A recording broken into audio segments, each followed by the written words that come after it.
Hello, ഞാൻ ഇന്നോർത്തു വെറുതെ ഇരിക്കല്ലേ, എന്നാൽ പിന്നെ ഒരു കുക്കിംഗ് പരീക്ഷണം വീഡിയോ എടുക്കാമെന്ന്. ഇന്ന് ഓഫറിന് കുറച്ച് പനീർ കിട്ടിയപ്പം ഇങ്ങോട്ടൊന്ന് പറയുക, എടി ഇന്നൊരു പോക്കറ്റ് ഷവർമ ഉണ്ടാക്കാമെന്ന്. ചിക്കൻ ഇല്ലാത്തത് കൊണ്ട് നമുക്കിപ്പോൾ വെജാക്കാം. ഇത് മറ്റാരുടെയും കല വരുന്നില്ല, എൻ്റെ തന്നെയാണ്. പിന്നെ ആ കപ്പ എന്തിനാന്ന് വെച്ചാൽ നമ്മുടെ തട്ടിക്കൂട്ട് പോക്കറ്റ് ഷവർമയുടെ കൂടെ കഴിക്കാൻ വേണ്ടിയിട്ടാണ്. എല്ലായിടത്തും കപ്പ എന്നല്ലല്ലോ പറയുക, ഇവിടെ കപ്പ എന്നാണ് പറയുക ഈ സാധനത്തിന്. നമ്മുടെ പനീറൊക്കെ ഇവിടെ മാരിനേറ്റ് ചെയ്തങ്ങ് വെച്ചിട്ടുണ്ട് കേട്ടോ. ശേഷം അതൊന്ന് ഫ്രൈ ചെയ്തെടുക്കണം. ഞാൻ തട്ടിക്കൂട്ടെന്ന് പറയുന്നതിൻ്റെ മെയിൻ കാരണം ഇവിടെ പല സാധനമില്ല, ഫുൾ അഡ്ജസ്റ്റ്മെൻറ്റാണ്.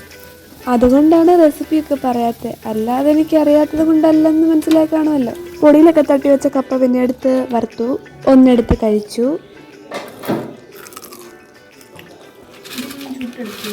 ഞാനും ഇങ്ങനത്തെ എന്തെങ്കിലുമൊക്കെ ഉണ്ടാക്കാറുണ്ട്, പക്ഷേ എനിക്ക് ഉണ്ടാക്കുന്ന ടൈമിൽ വീഡിയോ എടുക്കുന്നത് ഇഷ്ടമല്ല, അതുകൊണ്ടാണ്.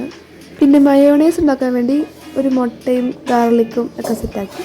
പിന്നെ ഇവിടെ ടൊമാറ്റോ സോസ് ഇല്ലായിരുന്നു, അതുകൊണ്ട് ഉണ്ടായിരുന്നത് സെറ്റായേനെ. പിന്നെ കുറച്ച് ബ്രെഡ് ക്രംസ് ഒക്കെ ഉണ്ടാക്കി. പിന്നെ ഉണ്ടായിരുന്ന ബ്രെഡൊക്കെ പരത്തിയിട്ട് ഫില്ലിങ്സ് അതിൽ വെച്ചു. പിന്നെ മൈദയിലോട്ടാണ് ഇത് മുക്കിയിട്ടോ.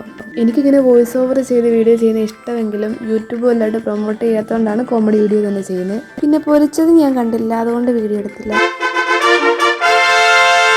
ഞാൻ പനീർ ആദ്യമായിട്ടാണ് ഇരിക്കുന്നത്. ഞാൻ പ്രതീക്ഷിച്ച ടേസ്റ്റ് അല്ലായിരുന്നു അതിനെങ്കിലും ഈ സാധനത്തിന് അത്യാവശ്യം നല്ല ടേസ്റ്റൊക്കെ ഉണ്ടായിരുന്നു. സത്യത്തിൽ നോർമലി ഒരു ഒരെണ്ണം കരിച്ചെത്താൻ ഏകദേശം വേറെ അറിയും, പക്ഷേ ഞാൻ ഒന്നുകൊണ്ട് ഒതുക്കിയില്ല. വീഡിയോ എടുക്കുന്ന സമയത്ത് TV-യിൽ വന്ന സൗണ്ട് ആണെങ്കിലും അത് തന്നെ. പോക്കറ്റ് ഷവർമ നമ്മൾ പൊറോട്ടയിലും ബ്രെഡിലും പരീക്ഷിച്ചായിരുന്നു കേട്ടോ. അപ്പം എന്താ, ബൈ.